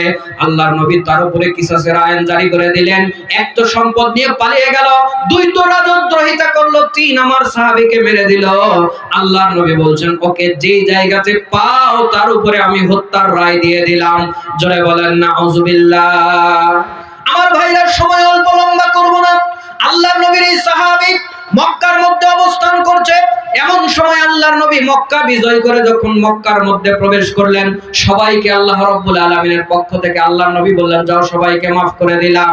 কিন্তু আল্লাহর নবীর 9 জন মতান্তরে 14 জনকে maaf করলেন না। তাদের নাম ধরে ধরে বললেন, এদেরকে যেই জায়গাতে পাও ওই জায়গাতেই হত্যা করে দাও। জোরে বলেন নাউজুবিল্লাহ। আমার ভাইরা, লম্বা ঘটনা ছোট্ট করে বলছি। তার মধ্যে একজনের নাম ছিল ইবনু খাতাল। আল্লাহর নবী বললেন, ইবনু খাতালকে তোমরা যেই জায়গাতে পাবে ওই জায়গাতে মেরে দাও, ওকে মেরে ফেলো। ইবনু খাতাল এই কথা শোনার পর কাবা ঘরের গিলাফ ধরে বসে গিয়েছে। জোরে কন নাউজুবিল্লাহ। কি আশ্চর্য কথা! আল্লাহর নবী তাকে হত্যার কথা বললো, সে না পালায়ে, সে তো পালায়ে যেতে পারতো, পালালো না। মক্কার এরিয়ার, হারামের এরিয়ার মধ্যে প্রবেশ করে কাবা ঘরের গিলাফ ধরে বসে থাকলো। আমার ভাইরা, তারপর আল্লাহর নবীর কাছে খবর গেল। আল্লাহর নবী জানিয়ে দিলেন, যাও যাও, ওকে ওই জায়গাতেই মেরে ফেলো। 2 জন সাহাবী আসলো, এসে ইবনু খাতালকে ওই জায়গাতে টেনে হিঁচড়ে মেরে দিল। আমার ভাইরা, কাবা ঘরের এরিয়ার মধ্যে প্রবেশ করলে কাউকে মারা জায়েজ। জোরে বলেন মারা জায়েজ। কারণ আল্লাহ সূরা আলে ইমরানের মধ্যে বলছেন, ওয়ামান দাখালাহু কানা আমিনা, যে ওই এরিয়ার মধ্যে প্রবেশ করে যে ওই হারামের এরিয়ার মধ্যে প্রবেশ করবে আল্লাহ বলছেন তাকে নিরাপত্তা দিয়ে দেওয়া হলো। কাফেররা ওই এরিয়ার মধ্যে যদি ওর শত্রু ঢোকে তাকে টেনে বের করতে পারতো না, তাকে মারতো না, তারা ওই হারাম এরিয়ার সম্মান দিত। এই জন্য ইবনু খাতাল এই কথা জানতো, কাবা ঘরের গিলাফ ধরে বসে আছে, কিন্তু আল্লাহর নবী বলল শোনো, আল্লাহ রাব্বুল আলামিন কোনদিন এটা জায়েজ করে নাই, ভবিষ্যতেও আল্লাহ কোনদিন এটা জায়েজ করবে না। তবে আল্লাহ অল্প সময়ের জন্য আমার জন্য বৈধ করেছে, যাও যাও ইবনু খাতালকে কাবার এরিয়ার মধ্যেই তোমরা মেরে দাও। আওয়াজ করে বলেন নাউজুবিল্লাহ। ইবনু খাতালকে কাবার এরিয়ার মধ্যেই মেরে ফেলা হলো। ঘটনা বলো আমার উদ্দেশ্য নয়। যেরকম অনেক সাহাবী জান্নাতের সার্টিফিকেট পেয়েছিল, আবার অনেক সাহাবী মুরতাদ হয়ে গিয়েছিল, বলেন নাউজুবিল্লাহ। তাহলে সাহাবীদেরও যদি সেই সময় দুই একজনের ঈমান চলে যায়, আপনার আমার ফিতনায় পড়ে যেতে পারে কি পারে না? জোরে বলেন পারে কি পারে না? আলোচনা চলছে ফিতনায় আক্রান্ত মুসলিম উম্মাহ এবং এ থেকে পরিত্রাণের উপায়। আলোচনাকে গুটিয়ে নিচ্ছি, আলোচনাকে গুছিয়ে নিচ্ছি, আমার আর সময় নাই। তাহলে এই ফিতনায় পড়ে মুসলমানদের ঈমান আমল সব নষ্ট হয়ে যাবে, মুসলমানগুলো অচল হয়ে যাবে, না তাদের দোয়া কবুল হবে, না তাদের হাতে কোনো শক্তি থাকবে, সামর্থ্য থাকবে, তারা যেন দুনিয়াতে আগাছার মতো হয়ে যাবে। বলবেন আগাছার মতো? আমি বলছি না, আল্লাহর নবী বলেছেন, আবু দাউদে হাদিস এসেছে, আল্লাহর নবী বলছেন ওরা ফিতনায় পড়ে ওদের অবস্থা এমন হয়ে যাবে, হুব্বুদ দুনিয়া ওয়া কারাহিয়াতুল মাউত, ওরা দুনিয়ার মোহে পড়ে মৃত্যুকে ভয় করে এমন অচল হয়ে যাবে, গুসাউন কা গুসাইস সাইলি, ওরা হবে বন্যার পানিতে ভেসে আসা খড়কুটার মতো। জোরে বলেন নাউজুবিল্লাহ। ওরা হবে খড়কুটার মতো। আল্লাহর নবী বলছেন শুধু তাই নয়, 5360 মিশকাতে একটি হাদিস রয়েছে, আল্লাহর নবী বলছেন এমন একটা সময় আসবে, ইন্নামান নাসিকাল ইবলি মিয়াতি, আল্লাহর নবী বলছেন এমন একটা সময় আসবে মানুষ দেখতে, তোমরা দেখতে পারবে 100 উটের মতো, কিন্তু লা তাকাদু তাজিদু ফিহা রাহিলা, কিন্তু সওয়ারি করার মতো একটাও না। আশ্চর্য হাদিস। ঢাকার মানুষকে আমার এই হাদিসটা বুঝলেন? মানে আল্লাহর নবীর এই হাদিসটা বুঝলেন? বোঝেন নাই? আবার বলি, আল্লাহর নবী বলছেন মানুষ হবে অসল 100 উটের মতো, কিন্তু সওয়ারি করার মতো, চড়ার মতো একটাও না। উট দিয়ে বুঝতেছেন না, সহজ করে বলি, আপনাদের এই শরীফবাগে যদি আমি আপনাকে এই চাতালের মধ্যে 100টা মোটরসাইকেল দিয়ে বলি একটার পিঠে চড়ে নবীনগর আপনি বাস স্ট্যান্ডে যান, জোরে বলেন যাওয়া যাবে না? যাবে না? কথা আমার বুঝতেছেন? 100টা মোটরসাইকেল দিয়ে বললাম একটার পিঠে চড়ে নবীনগর বাস স্ট্যান্ডে যান, যাওয়া কি যাবে? জোরে বলেন যাওয়া যাবে না? যাবে। তবে 100 মোটরসাইকেলের মধ্যে একটার সামনের চাকা নাই, আরেকটার পিছনের চাকা নাই, আরেকটার ব্রেক নাই, আরেকটার ক্লাচ নাই, আরেকটার টাঙ্কি নাই, আরেকটার সিট নাই, আরেকটার মোটেই আপনার ওই যে ক্লাচ কিচ্ছু নাই। এরকম 100টা মোটরসাইকেল দিছি, বুঝে থাকলে বলেন চড়ার মতো কয়টা দিছি? জোরে বলেন চড়ার মতো কয়টা দিছি? একটাও না। আল্লাহর নবী বলছে এমন একটা সময় আসবে ওদেরকে দেখবে কত মুসলমান, ওই জন্য কবি বলেছে গুনতিতে ওরা বেড়েই চলেছে গরু ছাগলের মতো। অনেক দেখতে পারবে মুসলমান, আরে মুসলমান 90% মুসলমান, 93% মুসলমান। আল্লাহর নবী বলছে কিয়ামতের পূর্বে মুসলমান কমে যাবে, আর বাংলাদেশে আদমশুমারি করে মুসলমান বেড়ে যায়। বাংলাদেশে ঠেলাই তো কিয়ামত হবে না। কথা আমার বোঝেন না? আল্লাহর নবী বলছে কিয়ামতের আগে মুসলমান কি হবে? কমে যাবে। আর বাংলাদেশে আদমশুমারি করলে 92 থেকে 93 হয়, 93 থেকে 94 হয়। বাংলাদেশে ঠেলাই কিয়ামত হবে না। আর মুসলমান বাড়লে কিয়ামত হবে? মুসলমান বেড়ে যাচ্ছে, অথচ আল্লাহর নবী বলছে কিয়ামতের পূর্বে মুসলমান কমে যাবে। যে কথা বলছিলাম, তো ওই 100টা মোটরসাইকেল আপনাকে দিয়েছি, চড়ার মতো একটাও না। মানুষ অনেক থাকবে, মুসলমান অনেক থাকবে, কিন্তু হিসাব করার মতো একটাও। তাও মনে হয় আমার কথা বুঝতে পারছেন না। আরো সহজ করে বলি, ধরেন একটা ছেলে বিয়ে করবে, দিনদার ছেলে, পরহেজগার ছেলে, জেনারেলে পড়ুকার, মাদ্রাসাতে পড়ুক, একটা মেয়েকে বিয়ে করবে, দেখতে গেছে, মেয়ের সব ভালো, কিন্তু মেয়ে 3 দিনের জন্য যে কোথায় যায়, পিকনিকে, কক্সবাজার, চট্টগ্রামে, এই 3 দিন যে কি করে জিব্রাইলও জানে না, আর বাপ তো দূরে থাকলো। জোরে বলেন আছে না নাই? এই দিনদার ছেলে ওকে কি, হ্যাঁ শেষ করছি, তাহলে দিনদার ছেলে কি ওকে বিয়ে করবে? জোরে বলেন করবে? আরেক মেয়েকে দেখতে গেছে, সবই ভালো, ওরে কাপড় কিনতে দেয় একটা, ও কাপড় কিনে আনে 3টা, ও 3 আর 2টা কে কিনে দিয়ে গেছে? ফেরেশতা কিনে দিয়ে গেছে ওকে। কথা আমার বোঝেন না? ছেলে বলতেছে না বাবা, এর অন্য লাইন ঘাট আছে, এর কাপড়ে এত বরকত কেন, একটা কিনতে দিলে 2টা নিয়ে আসে, হবে না। বাদ দিছে, আরেক জায়গাতে গেছে, খুবই ভালো মেয়ে, রিকশায় পর্দা করে যায়, পর্দা করে আসে। যারা পর্দা 100% করে তাদেরকে আমি ক্রিটিসাইজ করছি না, তবে এরকম আছে, আমি নিজ চোখে দেখে বলছি। আমার ভাইরা বোরকা পরে পর্দা করে, আমি যে কলেজে পড়ি সিরাজগঞ্জ সরকারি কলেজ, নাম নিয়ে বলছি, মিডিয়ার সামনে বলছি, আমি নিজের চোখে দেখেছি বোরকা পরে পর্দা করে মুখ ডেকে হাত মোজা পরে পুরুষদের সঙ্গে গোল হয়ে বসে গল্প করছে। পর্দা করলেই কি জায়েজ হয়ে যায়? বোরকা পরলেই কি একটা ছেলের সঙ্গে কথা বলা জায়েজ হয়ে যায়? জায়েজ হয় না। তো এরকম পর্দা করে কিন্তু এই ঘটনা আছে, রিকশার মধ্যে আরেকজনের সঙ্গে ঠেলা ঠেলি করে আসে, ভাড়া বাসায়। এরকম মেয়েকে কেউ ছেলে বিয়ে করবে? দেখতে দেখতে 30টা মেয়ে দেখছে, মেয়ে তো আছে অনেক, জোরে বলেন বিয়ে করার মতো কয়টা? মেয়ে তো দেখলো অনেক, বিয়ে করার মতো কয়টা? তা আল্লাহর নবী এই কথাই বলছেন, দেখতে অনেক, ওদেরকে দেখবা, কিন্তু কাজের একটাও না। একটা দিনদার মেয়েকে যার তার হাতে বিয়ে দেওয়া যায়? একটা দিনদার ছেলে লাগবে না? জোরে বলেন লাগবে কি লাগবে না? দিনদার ছেলের হাতে একটা দিনদার মেয়েকে তুলে দিবেন, ছেলে খুঁজতেছে, ছেলের খুবই ভালো প্রাইমারি স্কুলের মাস্টার হয়েছে, তবে রাত হলে একটু লাল পানি খায়, অন্য কোনো সমস্যা নাই। কথা আমার বোঝেন নাই? দিনদার মেয়েকে ওর হাতে দেওয়া যায়? আরেকটার খবর আসছে, কোনো সমস্যা নাই, বাবার অনেক টাকা আছে, হাফ প্যান্ট পরে ঘোরে রাস্তায়, চুলের কাটিং দেয়, সজারু কাটিং, বক কাটিং, বাটি কাটিং, রোনাল্ডো কাটিং, কি কাটিং, সজারু কাটিং, শিয়াল কাটিং, বা যা আছে সব ওগুলো কাটিং দিয়ে ঘোরাফেরা করে, হাতের মধ্যে একটা বালা, হাফ প্যান্ট পরে চলাফেরা করতেছে। হাফ প্যান্ট ঢাকায় পরে না, আমি বানিয়ে বলছি, জোরে বলেন পরে না? হাঁটুর উপরে হাফ প্যান্ট পরে বেড়াচ্ছে। এখন একটু পরে বেড়াতো, দেখি তোর কেমন আছে, গায়ে গরম দেখি। এখন ঠিকই পরে, গরমের সময় হাফ প্যান্ট পরে বেড়া, এখন পরে বেড়া। কেমন তুই ক্ষমতাবান পুরুষ, একটু দেখি আমি। জোরে বলেন হালাল না হারাম? হারাম। আপনি ফরজ সতর বের করে চলছেন, হারাম। তো আল্লাহর নবী সাল্লাল্লাহু আলাইহি সাল্লামের তরিকা অনুযায়ী ওই মেয়েটা চলেছে, কোরআন অনুযায়ী চলেছে, ওই মেয়েকে কি ওই ছেলের হাতে বিয়ে দেওয়া যায়? জোরে বলেন যায়? এরকম দেখতে দেখতে 20টা ছেলে দেখা হয়েছে, ছেলে তো আছে অনেক, জোরে বলেন বিয়ে করার মতো কয়টা? তো আল্লাহ নবী এ কথাই বলছে, ওরা দেখতেও সংখ্যায় অনেক হবে, ওইরকম উটের মতো পাল মনে হবে, তবে অসল উট, একটা খোরা, একটা কানা, একটা ল্যাংড়া, একটা বুড়া, যেগুলার পিঠে চড়া যায় না, জীবন শেষ, ওই অসল হুন্ডার মতো। মানুষ দেখবা অনেক, মেয়ে দেখবা অনেক, ছেলে দেখবা অনেক, কিন্তু দিনদার খুঁজে পাবা না। এটাই আল্লাহ নবী বলছেন, ওরা হবে 100 অসল উটের মতো, সরি করার মতো একটাও না। বর্তমানে এই পরিস্থিতি হয়ে গেছে আমার ভাইরা, এই পরিস্থিতিতে আমরা পড়ে গেছি। এখন আমাদের করার উপায় হলো, যারা এই ভুলগুলোর মধ্যে আছি, আল্লাহর কাছে ক্ষমা চাইবো। কার কাছে? আল্লাহর কাছে ক্ষমা চাইবো, আল্লাহ আমাদের মাফ করে দিবেন। দুই নাম্বার হলো ক্ষমা আল্লাহর কাছে চাইবেন, অনেক গুনাহ আল্লাহ মাফ করতে পারে। 4248 নম্বর হাদিস ইবনে মাজাহ, আল্লাহর নবী সাহাবীদেরকে লক্ষ্য করে বলছেন, সাহাবীরা শোনো, লাও আখতাতুম, যদি তোমরা গুনাহ করতে, হাত্তা তাবলুগা খাতায়াকুমুস সামা, আর তোমাদের গুনাহগুলো যদি আসমান পর্যন্ত পৌঁছে যেত, আর ওই অবস্থায় যদি তোমরা আল্লাহর কাছে ক্ষমা চাইতে, আল্লাহ তোমাদেরকে মাফ করে দেবে। আল্লাহর কাছে ক্ষমা চাইবেন। 2, কোরআন সুন্নাহর জ্ঞান অর্জন করবেন, যেন ফিতনাতে না পড়েন। ফিতনা হচ্ছে ভাইরাস, কোরআনের জ্ঞান হচ্ছে অ্যান্টিভাইরাস। ফিতনা হচ্ছে রোগ, কোরআন হচ্ছে শিফা। ফিতনা হচ্ছে বিপদ, কোরআন হচ্ছে রহমত। আল্লাহ রাব্বুল আলামিন এই কোরআনে আপনার বাঁচার উপায় বলে দিয়েছে, যে যত বেশি কোরআন সুন্নাহ পড়বে, সে তত বেশি এই ফিতনাগুলো থেকে বেঁচে থাকতে পারবে।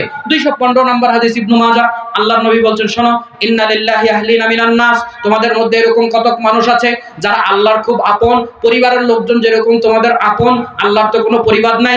লাম ইয়ালিদ ওয়া লাম ইউলাদ ওয়া লাম ইয়াকুল লাহু কুফুয়ান আহাদ, তিনি কাউকে জন্ম দেননি, তিনি কারো থেকে জন্ম নেননি, তার সাদৃশ্য কিছুই নাই, তার সমকক্ষ কেউ নাই। তো ওই আল্লাহ রাব্বুল আলামিন তিনি বলছেন দুনিয়াতে ওনার কিছু আপনজন আছে। সাহাবীরা বলছে, আল্লাহ নবী বলে দেন তারা কারা? আল্লাহ নবী বলছেন, হুম আহলুল কোরআনি আহলুল্লাহি ওয়া খাসসাতু, ওরা হচ্ছে আল্লাহ রাব্বুল আলামিনের ওই সমস্ত বান্দা যারা কোরআনওয়ালা, ওরা হচ্ছে আল্লাহ রাব্বুল আলামিনের প্রিয়, ওয়া খাসসাতু, এবং আল্লাহর খাস বান্দা। জোরে বলুন সুবহানাল্লাহ। সুতরাং কোরআন সুন্নাহর জ্ঞান অর্জন করলে ফিতনা থেকে যিনি বাঁচিয়ে নেবেন তিনি কে?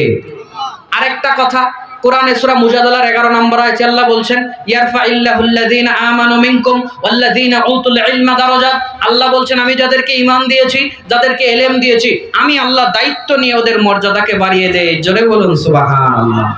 সুতরাং ফিতনাময় পরিবেশে আমরা আছি, আমি কি আপনাকে দেখাতে পেরেছি? তো ফিতনায় পড়ে অবস্থা কি হবে তাও হালকা করে বলেছি, কিভাবে বাঁচবেন তাও আপনাদেরকে বলে দিয়েছি। আমি আমার সংক্ষিপ্ত আলোচনাকে গুটিয়ে নিলাম ফিতনায় আক্রান্ত মুসলিম উম্মাহ এবং এ থেকে বাঁচার উপায়। ফিতনা দেখিয়েছি, রোগটা কিভাবে আসবে তা দেখিয়েছি, বাঁচার উপায় বলে দিয়েছি। শেষমেশ আপনার সঙ্গে আমার একটা নসিহা, সেটা হলো বেশি বেশি আপনি শাহাদা পাঠ করবেন। শাহাদা, আশহাদু আল্লা ইলাহা ইল্লাল্লাহ ওয়াহদাহু লা শারীকা লাহু ওয়া আশহাদু আন্না মুহাম্মাদান আবদুহু ওয়া রাসূলুহু। এটা বেশি বেশি কেন পড়বেন? আপনার আমার এলেম কম, কখন কি বলি কি করি ঈমান যে চলে যায় তার ঠিক থাকে না। তো আল্লাহর নবী বলছে ঈমানকে নবায়ন করো। আর এই কালেমা পড়লে আপনি ধরেন আমার ঈমান চলে গেছিল, আমি পড়লাম যে লা ইলাহা ইল্লাল্লাহ ওয়া আশহাদু আল্লা ইলাহা ইল্লাল্লাহ ওয়া আশহাদু আন্না মুহাম্মাদান আবদুহু ওয়া রাসূলুহু, বলার পরে আমার ঈমান ফেরত আসলো কি আসলো না? আসলো। এটা বেশি বেশি বারবার পড়বেন ভাই, কার মৃত্যু কখন চলে আসবে জানি না, হয়তোবা অত জ্ঞান আমরা অর্জন করতে পারি না, কত সূক্ষ্ম সূক্ষ্ম শিরিক করে ফেলি। বেশি বেশি এই কালেমাটা শাহাদাটা আপনারা যখন তখন পড়বেন, রাস্তাতে হাঁটছেন পড়বেন, মাহফিলে আসতেছেন পড়বেন, যাচ্ছেন পড়বেন, ভ্যানে আছেন পড়বেন, রিকশা আছে পড়বেন, খাওয়া শেষ করে ঘরের মধ্যে গিয়ে একটু শুয়েছেন বিছানাতে তখনও পড়বেন লা ইলাহা ইল্লাল্লাহ। পারবেন ইনশাআল্লাহ? আমি এটা ইদানিং খুব বেশি আমল করি, আপনারাও করবেন, আল্লাহ যেন তৌফিক দান করে, বলেন আমিন। পরিশেষে আমার ভাইরা, আপনাদের মসজিদ শরীফবাগ উত্তরপাড়া শরীফবাগ উত্তর পূর্বপাড়া জামে মসজিদের জন্য তাদের মসজিদের কিছু কাজ বাকি আছে, আমাকে বললো আপনারা এই মসজিদের জন্য আপনাদের সাধ্য অনুযায়ী যে যতটুকু পারেন দান করবেন। ওই যে পিছনে ওই যে টেবিল আছে, ওই টেবিলে লোকজনেরা দিচ্ছে, নাম লিখছে, আপনারা তাদের মধ্যে শরীক হয়ে যাবেন, বলেন ইনশাআল্লাহ।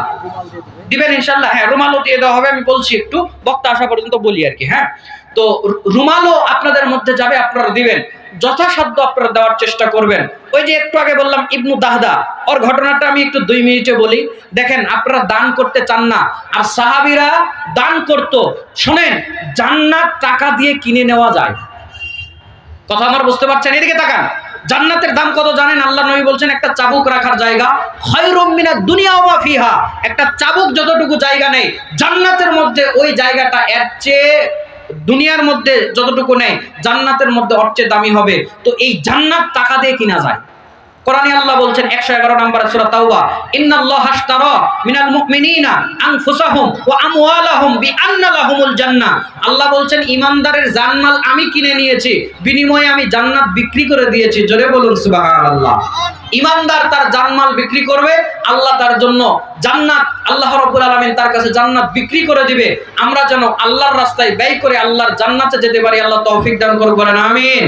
আল্লাহর নবী বলেছে, কেউ যদি হালাল উপার্জন থেকে একটা খেজুর পরিমাণও দান করে, ইয়াতাকাব্বালুহা বিয়ামিনি, আল্লাহ ওই দানটা ডান হাতে গ্রহণ করে এবং আল্লাহ রাব্বুল আলামিন ওইটাকে লালন পালন করতে থাকে। আল্লাহর নবী বলছেন, ঘোড়ার বাচ্চাকে যেরকম তোমরা লালন পালন করো, অতঃপর মিসদাল জিবাল, আল্লাহ ওইটাকে একটা নেকির পাহাড় বানায় তোমাকে পরকালে দান করবে। জোরে বলুন সুবহানাল্লাহ। তাকবীর, লিল্লাহি তাকবীর, তাকবীর, লিল্লাহি তাকবীর। আজকের মাহফিলের প্রধান আলোচক শেখ মুফতি জাকির হোসেন সালাফি হাফিজাহুল্লাহ, তিনি স্টেজে চলে এসেছে, বলেন আলহামদুলিল্লাহ। আমার ভাইরা, তিনিও আলোচনা করবে, আপনার মন ভরে শোনার চেষ্টা করবেন। আল্লাহ রাব্বুল আলামিন আপনাদের সবাইকে কবুল করুক, বলেন আমিন। আরেকটা কথা বলি, আপনারা দান করতে থাকেন ভাই, শীতে জমে যায়েন না। পরকালে আল্লাহ রাব্বুল আলামিন কিন্তু জাহান্নামে যদি দেয়, আপনার আমার অবস্থা একে কিন্তু পুড়তে পুড়তে শেষ হয়ে যাবে। তো আজকে মনে করছেন ঠান্ডা, নড়ে চড়ে পকেটে হাত দিয়ে বের করব, আমি বলবো আল্লাহ, যারা এই শীতের মধ্যে কষ্ট করে নড়ে চড়ে পকেটে হাত দিয়ে দান করছে, আল্লাহ পরকালে আপনি তাদেরকে জাহান্নামের শাস্তি থেকে হেফাজত করেন, বলেন আমিন। আমি মুসাফির, 3 দিন ধরে রাস্তাঘাটে ঘুরছি, প্রোগ্রাম করে বেড়াচ্ছি। আরো 2 দিন পর আল্লাহ যদি নিয়ে যায় ইনশাআল্লাহ বাসায় যাব, এর আগে যাওয়ার কোনো সুযোগ নাই। তো আমি আপনাদের জন্য মুসাফির হালতে দোয়া করছি, আল্লাহ যেন আপনাদেরকে ক্ষমা করে, বলেন আমিন। যথাসাধ্য দান করবেন আমার ভাইরা, আপনার উচ্চটা দান করার চেষ্টা করবেন, বেশিটা দান করার চেষ্টা করবেন, আল্লাহ তৌফিক দান করুন, বলেন আমিন। আরেকটা কথা যেটা বলছিলাম সেটা হলো যে শাহিনুর রহমান ভাইয়ের আসার কথা ছিল।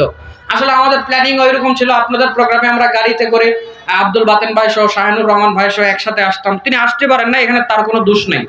মূলত বর্ডার অফ করে যদি দেয় একটা মানুষ, যদি দেশের এরকম নিয়ম হয় যে এখন বর্তমানে এপার ওপার হতে দেওয়া হচ্ছে না, তাহলে তো তিনি আর আসতে পারবে না। তার সঙ্গে আমার আরো 2টা মাহফিল ছিল, এই 29 তারিখে, জানুয়ারির 2 তারিখে আরো 2টা মাহফিল ছিল।